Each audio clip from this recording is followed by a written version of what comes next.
人们通常用芦苇制成的笔在卷轴上写字，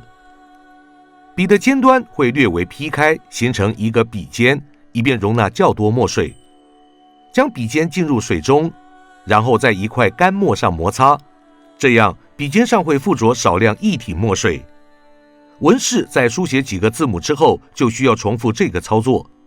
以西结书9章提到一种特制的墨盒子，可以容纳几支笔和一块干墨。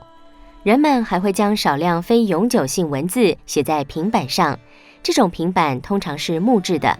木板的一面涂有薄薄的一层蜡。人们用削尖的木条在蜡层上画出印记和字符，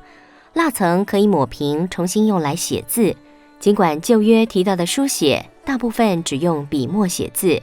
但有些经文所指的是用粘土、金属或石头制成的平板，人们用坚硬的尖头物体在板上刻字。